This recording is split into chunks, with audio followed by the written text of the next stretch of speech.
Hi ಎಲ್ರಿಗೂ ವೀರನಗಮ್ಮ YouTube ಚಾನಲ್ಗೆ ಸ್ವಾಗತ ಸುಸ್ವಾಗತ. ಇವತ್ತು ಚಪಾತಿ ಮತ್ತು ಮೊಟ್ಟೆ ಪಲ್ಯ ಯಾವ ಥರ ಮಾಡೋದು ಅಂತ ಹೇಳ್ಕೊಡ್ತೀನಿ. ಮೊದಲಿಗೆ ಎಣ್ಣೆ ಹಾಕಿದ್ದೀನಿ ಮತ್ತು ಸಾಸಿವೆ ಹಾಕ್ತಿದ್ದೀನಿ.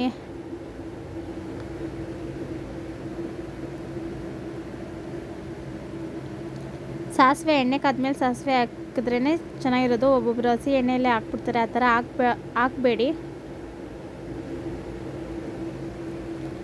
ಸ್ವಲ್ಪ ಚೆನ್ನಾಗಿ ಎಣ್ಣೆ ಕಾದ್ಮೇಲೆ ಹಾಕಿ. ಮತ್ತು ಈರುಳ್ಳಿ ಹಾಕ್ತಿದ್ದೀನಿ. ಈಗ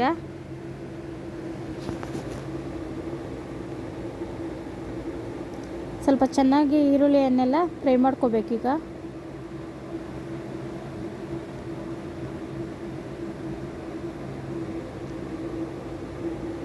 ಮೊಟ್ಟೆ ಪಲ್ಯಗಂದರೆ ಜಾಸ್ತಿ ಫ್ರೈ ಮಾಡ್ಕೋಬಾರ್ದು, ಈರುಳ್ಳಿನ ಸ್ವಲ್ಪ ಮೀಡಿಯಮ್ಮಾಗಿ ಫ್ರೈ ಮಾಡ್ಕೋಬೇಕಷ್ಟೆ.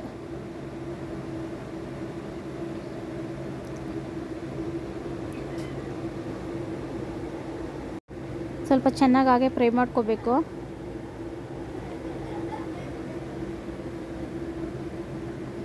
ಮತ್ತು ಈಗ ಟೊಮೊಟೊ ಹಾಕ್ತಿದ್ದೀನಿ.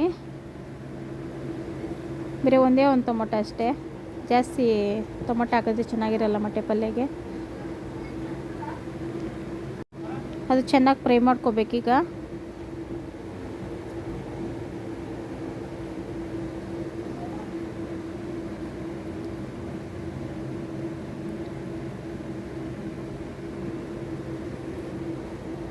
ಈರುಳ್ಳಿ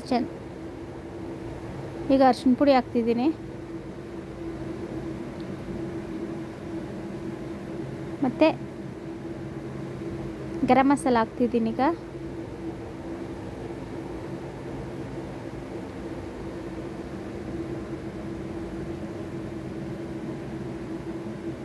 ಮತ್ತು ಖಾರದ ಪುಡಿ,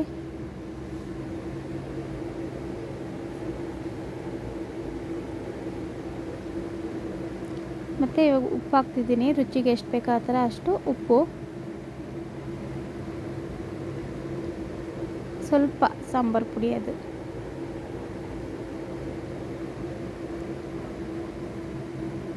ಹಾಗೆ ಆ ಮಸಾಲೆ ಎಲ್ಲ ಎಣ್ಣೆಯಲ್ಲಿ ಫ್ರೈ ಆಗ್ತಾ ಇರಲಿ.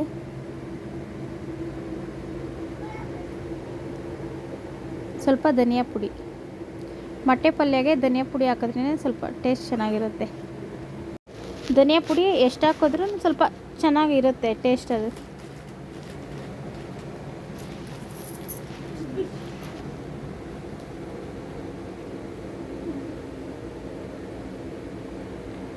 ಸ್ವಲ್ಪ ಚೆನ್ನಾಗಿ ಫ್ರೈ ಮಾಡ್ಕೋಬೇಕು. ಮತ್ತು ಕೊತ್ತಂಬರಿ ಸೊಪ್ಪು ಹಾಕ್ತಿದ್ದೀನಿ. ಮತ್ತು ಮೊಟ್ಟೆ ಒಡೆದಾಕ್ತಿದ್ದೀನಿ. ಈಗ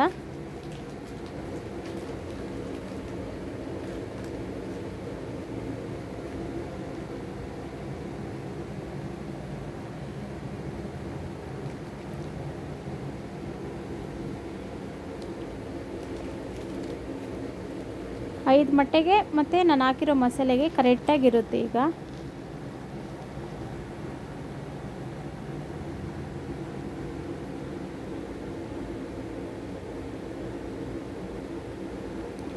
ಈಗ ಎಲ್ಲನೂ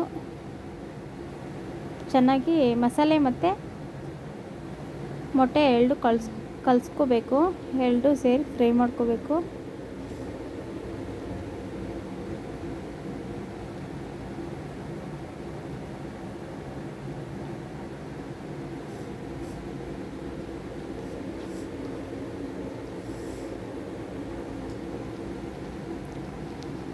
ಸ್ವಲ್ಪ ಸ್ಟವ್ ಮೀಡಿಯಮ್ ಇದರಲ್ಲಿ ಇಟ್ಕೋಬೇಕು, ಇಲ್ಲಾಂದರೆ ತಳ ಹಿಡಿಯುತ್ತೆ.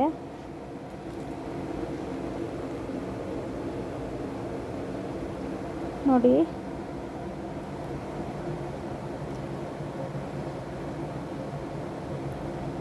ಆಗಿದೆ. ಈಗ